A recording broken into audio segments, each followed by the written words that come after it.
Most people believe America's conflict with Iran started with angry crowds burning flags and 52 hostages held for 444 days. The 1979 hostage crisis became the story. Television cameras captured the rage. Newspapers printed the headlines. Generations of Americans grew up believing Iran became an enemy because of those 444 days in Tehran.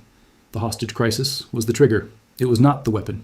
The weapon was something far more sophisticated, something invisible, something Washington would spend the next 4 decades perfecting into the most comprehensive system of economic strangulation ever deployed against a nation. Iran sits on 208 billion barrels of proven oil reserves, the fourth largest on Earth. It holds the second largest natural gas reserves in the world. Its population in 1979 was young, educated, and modernizing at a pace faster than South Korea. By every conventional metric, Iran should have become one of the wealthiest nations in the Middle East. Instead, Iran's currency lost 99.9% of its value against the dollar between 1979 and 2024. Its GDP per capita fell from rough parity with Turkey to less than 1/3 of Turkish levels. An entire generation of Iranians has never purchased a product with a Visa card, never sent money through Western Union, and never accessed their own oil revenues sitting frozen in foreign banks. Oil did not make Iran wealthy. American financial infrastructure made Iran invisible. This is the story of how the United States engineered the most successful economic siege in modern history, not through military invasion, not through occupation, through controlling the bottlenecks of global finance, the pressure points of international trade, and the gatekeepers of the worldwide banking system. Washington did not need to fire a single bullet. It turned off the lights. Welcome to Noob Historian. We follow the money, trace the power, and expose the history they never taught you in school. Understanding what America did to Iran matters because the same playbook is now being deployed against Russia. The same infrastructure of financial control threatens China. The same machinery of economic isolation was tested on Venezuela, North Korea, and a dozen smaller nations. Every time you use a credit card, your transaction flows through systems Washington controls. Every international wire transfer passes through choke points. American regulators monitor. Every barrel of oil sold on global markets gets priced in dollars. America prints. The Iran sanctions story is not ancient history. It is the operating manual for the financial world you live in today. The techniques perfected on Iran over 45 years now shape which countries rise, which economies collapse, and which governments survive. Iran was the laboratory. You are living in the experiment. On November 4th, 1979, Iranian students stormed the American embassy in Tehran. They took 52 American diplomats and citizens. 10 days after the embassy seizure, Carter signed Executive Order 2170. The document was 2 pages long. Its consequences would span half a century. The order froze all Iranian government assets held in American banks and their overseas branches. Treasury officials initially estimated the freeze covered $8 billion. Later assessments pushed the number past $12 billion. In 1979 dollars, this represented a significant portion of Iranian foreign reserves. Carter's move established a precedent no previous American president had tested at this scale. The freeze demonstrated Washington's ability to reach beyond American borders. Iranian deposits sitting in London branches of American banks fell under the order. Iranian gold held in New York vaults became untouchable. Payment obligations owed to Iranian entities through American correspondent banking relationships went suspended. The freeze revealed something about the architecture of global finance most nations had not fully grasped. The dollar's dominance meant American jurisdiction extended wherever dollars flowed, and dollars flowed everywhere. Treasury Department lawyers spent months mapping the web of Iranian assets. They found deposits in Chase Manhattan, Bank of America, and Citibank. They located Iranian holdings in American subsidiaries operating across Europe. They traced payment flows through the Federal Reserve System, linking Iranian accounts to commercial transactions worldwide. The hostage crisis ended on January 20th, 1981, the same day Ronald Reagan took office. The Algiers Accords freed the hostages and established a claims tribunal to sort out frozen assets. By 1981, most Iranian funds were released or transferred to escrow accounts. The freeze lifted. The lesson did not. Washington had proven it controlled the commanding heights of international finance. American banks processed the majority of global dollar transactions. American regulators supervised the clearing systems connecting banks across borders.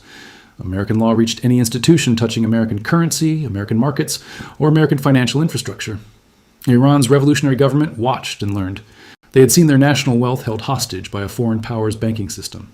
The experience would shape Iranian economic policy for decades. Reagan's administration maintained limited sanctions through the 1980s. Export controls blocked American weapons and dual-use, but these measures remained targeted. The comprehensive economic warfare was still being designed. Through the 1980s, Iran fought an 8-year war with Iraq.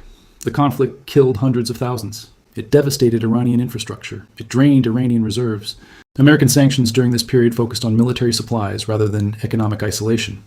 Iran emerged from the war in 1988 with a shattered economy, an exhausted population, and a deep suspicion of the international financial system. Tehran had experienced both war and financial warfare. The country's leadership concluded they needed to build alternatives to dollar dependence. This decision would prove both prescient and insufficient. The worst was coming. Bill Clinton's administration transformed Iran sanctions from a targeted tool into a comprehensive system. The 1990s produced the structural machinery Washington would refine over the next 3 decades. On March 15, 1995, Clinton signed Executive Order 2957. The order prohibited American companies from participating in Iranian petroleum development. 2 months later, Executive Order 12959 expanded the prohibition to nearly all trade and investment with Iran. The stated justification was Iranians in pursuit of weapons of mass destruction. The operational effect was the beginning of Iran's isolation from the global economy. Congress went further. The Iran and Libya Sanctions Act of 1996 introduced a concept foreign governments found alarming: secondary sanctions. Traditional sanctions prohibit your own citizens and companies from dealing with target countries. Secondary sanctions threaten punishment against foreign companies doing business with those targets. The 1996 law authorized the president to sanction non-American firms investing more than $40 million in Iranian oil and gas development. European allies protested immediately. The European Union filed complaints with the World Trade Organization. French, German, and British governments accused Washington of extraterritorial overreach. They argued American law had no authority over European companies operating outside American jurisdiction. Washington had a response. Every major international bank needed access to the American financial system. Every global corporation sold products in American markets. Every multinational energy company required American technology, American investors, or American partners somewhere in their operations. The threat of losing access to the American economy proved more frightening than the opportunity of Iranian business. European protests continued publicly. European compliance began privately. Treasury's Office of Foreign Assets Control became the enforcement mechanism. OFAC maintained the lists. OFAC imposed the penalties. OFAC interpreted the rules determining who faced sanctions and why. By 2000, Iran's oil industry showed the strain. International investment declined. Technology transfers slowed. Reservoir extraction rates fell as Iranian engineers worked without access to modern equipment. The Clinton framework established 3 principles defining all subsequent sanctions architecture. First, control the choke points. You do not need to sanction every transaction if you control the systems processing transactions. Dollar clearing, correspondent banking, and trade financing all flow through concentrated infrastructure points. Control those points, and you control the flow. Second, weaponize compliance. Banks and corporations fear uncertainty more than specific penalties. Make the sanctions complex, make the penalties severe, and private institutions will overcomply to protect themselves. They will cut off more than required because the risk of error becomes too expensive. Third, recruit the private sector. Government enforcement has limits. Private bank compliance departments have budgets, lawyers, and automated monitoring systems far exceeding government capacity. Turn private institutions into sanctions, enforcers, and multiply your reach by orders of magnitude. Iran's economy in 2000 remained functional but constrained. Oil exports continued through non-American channels. European trade persisted despite secondary sanctions threats. The system was built. It had not yet been fully activated. The activation would come with a nuclear program. In 2002, an Iranian dissident group revealed the existence of secret nuclear facilities. Satellite imagery confirmed construction at Natanz and Iraq. The International Atomic Energy Agency began inspections and found undeclared nuclear activities spanning years. The Bush administration faced a decision. Military strikes carried enormous risks. Diplomatic engagement seemed unlikely to produce results. Economic pressure offered a middle path. Between 2006 and 2010, the United Nations Security Council passed 4 resolutions imposing international sanctions on Iran. Resolution 1737 in 2006 froze assets of individuals and entities involved in nuclear activities. Resolution 1929 in 2010 expanded restrictions to the Iranian Revolutionary Guard Corps and prohibited heavy weapons transfers. These UN sanctions provided international legitimacy. They were not the main weapon. The main weapon remained American. Congress passed the Comprehensive Iran Sanctions, Accountability, and Divestment Act in 2010. CISADA targeted Iran's gasoline imports. Despite enormous oil reserves, Iran lacked sufficient refinery capacity and imported significant refined petroleum products. The law sanctioned any company selling gasoline to Iran or providing shipping and insurance for such sales. The strategy exposed a vulnerability few had considered.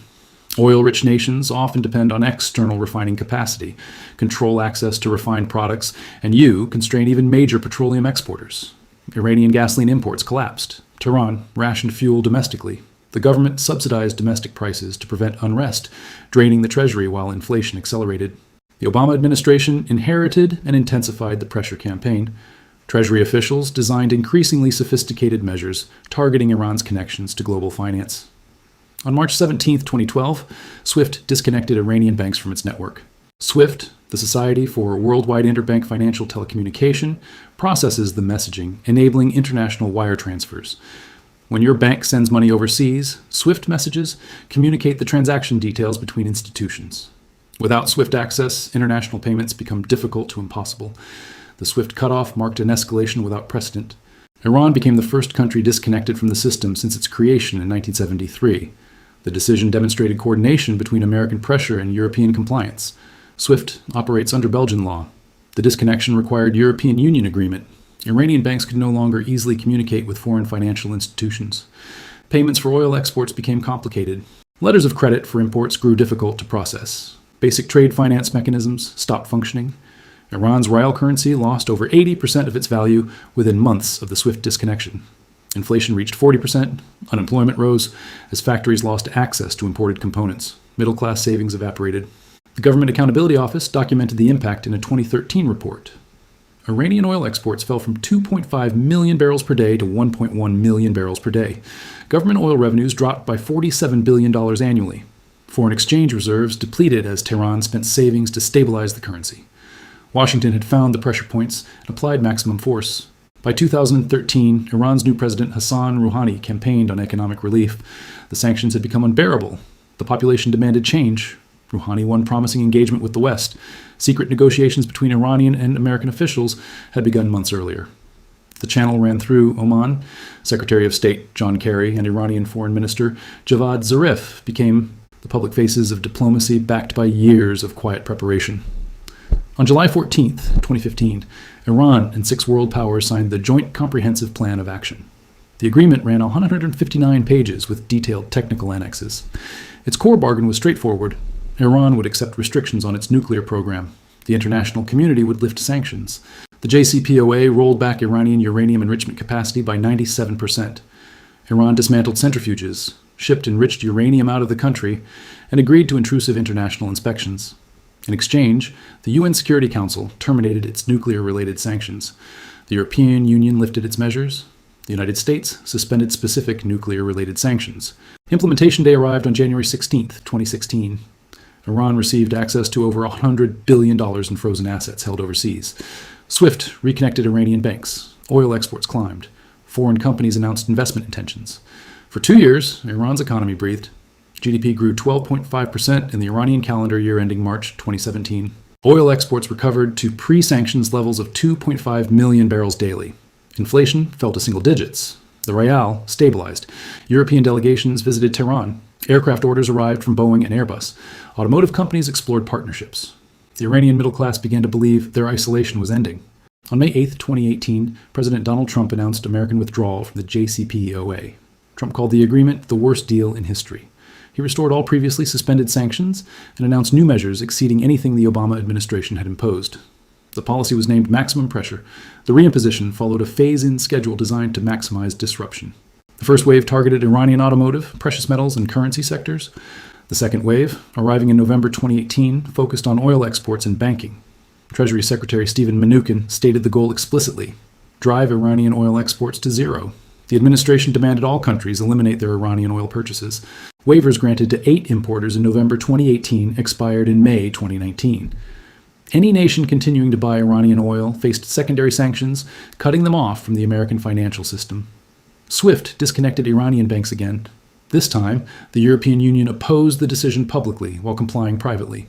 European mechanisms created to preserve the nuclear deal and continue legitimate trade with Iran never functioned effectively.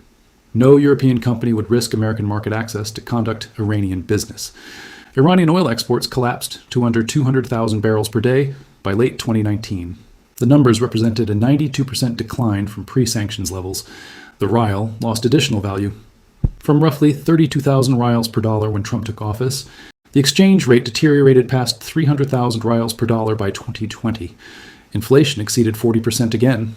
The economy contracted over 6% in 2019. Maximum pressure achieved maximum economic damage. It did not achieve its stated policy objectives. Iran did not return to negotiations on American terms. Tehran accelerated uranium enrichment beyond JCPOA limits. Regional tensions escalated rather than decreased. The Biden administration signaled interest in returning to the nuclear agreement, but maintained Trump-era sanctions during negotiations. Talks in Vienna produced drafts, but no final agreement. As of 2024, the sanctions architecture Trump rebuilt remains largely intact. Iran's economy has now endured American sanctions for 45 years with varying intensity. The current period represents the most comprehensive isolation. The results are visible in every Iranian marketplace, every empty factory, and every young person dreaming of emigration. Numbers describe the sanctions. People live them. By 2023, Iran's nominal GDP per capita had fallen below $4,000. Turkey's exceeded $10,000. The comparison reveals the counterfactual. Two nations with similar populations, similar geographic positions, and similar development levels in 1979 followed divergent paths. One integrated with the global economy, one was severed from it. Iranian families feel the numbers daily. The rial's collapse means imported goods cost dozens of times their price a decade ago. Electronics, appliances, and vehicles priced in foreign currencies became unaffordable for most households. Inflation eroded savings accounts. Bank deposits lost purchasing power faster than interest rates could compensate. Medical supplies tell a particular story. The United States maintains official humanitarian exemptions for food and medicine. Sanctions law explicitly excludes these categories. The exemptions provide legal cover. They do not provide actual medicine. Banks fear processing any Iranian transaction. Compliance departments cannot easily distinguish permitted humanitarian trade from prohibited commercial activity. The penalties for violations reach billions of dollars. Major banks including BNP Paribas, HSBC, and Standard Chartered paid fines exceeding $8 billion combined for sanctions violations in various countries. When a single mistake costs billions, institutions stop taking chances. They refuse all Iranian transactions regardless of humanitarian exemptions. Patients pay the price. A 2016 study published in Archives of Iranian Medicine documented shortages of medications for cancer, hemophilia, thalassemia, and multiple sclerosis. The study found pharmaceutical companies unwilling to ship products to Iran even when legally permitted. Banking channels for payment had closed. Insurance for shipping had vanished. Logistics companies refused Iranian routes. Children with leukemia waited for chemotherapy drugs. Hemophilia patients rationed clotting factors. Families traveled to Turkey or Dubai to purchase medicines unavailable at home, spending fortunes in devalued rials for products priced in foreign currencies. The pattern repeated across industries. Automotive factories closed when they lost access to imported components. Aircraft went unrepaired when Boeing and Airbus withdrew maintenance support after 2018. Airline safety declined as carriers flew aging planes without manufacturer assistance. Iran's population responded with adaptation and anger. Black markets emerged, providing everything sanctions prohibited at premium prices. Currency dealers operated openly, offering rates the government pretended did not exist. Smuggling networks moved goods across borders with Iraq, Afghanistan, and Pakistan. The Revolutionary Guard Corps expanded its economic role. Entities connected to the IRGC operated smuggling routes, parallel banking channels, and front companies obscuring Iranian ownership. Sanctions intended to weaken the regime strengthened the segment most hostile to reform. Middle-class Iranians who supported engagement with the West watched their savings disappear after the JCPOA collapse. They had believed in diplomacy. They had voted for moderation. They received maximum pressure anyway. Brain drain accelerated as educated young Iranians sought futures elsewhere. Over 150,000 Iranians emigrated annually in recent years, according to Iranian government statistics. The outflow represented doctors, engineers, and entrepreneurs building careers in countries where their credentials had value. Protests erupted periodically. Economic grievances mixed with political demands. The government responded with repression. Each cycle of protest and crackdown hardened positions while sanctions continued. Iran pioneered techniques other sanctioned nations now study. Cryptocurrency offered one alternative to blocked banking channels. Iran ranked among the top countries for Bitcoin mining during periods when government policy permitted it. Miners converted subsidized electricity into digital currency, tradable outside sanctioned financial systems. Barter arrangements with China exchanged Iranian oil for Chinese goods without dollar transactions. Similar arrangements with India, Turkey, and other partners reduced reliance on conventional trade finance. Gold smuggling moved value across borders when electronic transfers became impossible. Tehran established rial-denominated trade agreements with neighbors. Iraqi pilgrims visiting Iranian religious sites brought dollars exchanged at favorable rates. Afghan traders purchased Iranian goods with cash carried across the border. The informal economy grew as formal channels closed. These adaptations imposed costs. Barter trades sacrifice value compared to competitive market sales. Cryptocurrency transactions carry fees and volatility. Gold smuggling requires networks extracting their percentage. Iran sells oil at discounts exceeding 20% below market prices to buyers willing to accept sanctions risk. The adaptations also provided lessons. Every technique Iran developed, Russia now studies. Every evasion mechanism Tehran tested, Beijing now considers. The laboratory produced results applicable far beyond Iranian borders. Iran's 45-year sanctions experience created the template for 21st century economic warfare. Every innovation Treasury perfected on Iran has since been deployed or prepared against other targets. When Russia invaded Ukraine in February 2022, Western nations announced sanctions within days. The speed surprised observers. The sophistication should not have. Treasury officials had spent decades building systems designed for this moment. Russian banks faced swift disconnection within a week. The mechanism tested on Iran in 2012 and 2018 applied to Moscow by early March 2022. Central bank asset freezes immobilized Russian reserves in Western institutions. The playbook from 1979 operated at a larger scale. Secondary sanctions, threatening foreign companies dealing with Russia, followed the structure developed for Iran. European compliance, despite economic costs, repeated patterns visible since the 1990s. Private sector overcompliance cutting off Russian access beyond legal requirements matched behavior observed toward Iran for years. The similarities extend to countermeasures. Russia accelerated gold purchases before the invasion. Iran had done the same. Russia sought yuan-denominated trade with China. Iran had pioneered ruble and yuan arrangements years earlier. Russia explored cryptocurrency alternatives to SWIFT. Iran had tested these systems first. BRICS discussions about alternative currencies respond directly to sanctions experiences. When Brazilian, Russian, Indian, Chinese, and South African leaders discuss reducing dollar dependence, they reference the vulnerability American financial warfare exposed. Iran demonstrated the power of controlling financial infrastructure. It also revealed the limits. Sanctions devastated Iran's economy without changing its government. 4 decades of pressure produced economic misery, not regime change. The Islamic Republic remains in power. Its nuclear program advanced rather than disappeared. Its regional influence expanded through militias and proxies operating despite sanctions. The record suggests economic pressure alone rarely achieves maximalist political objectives.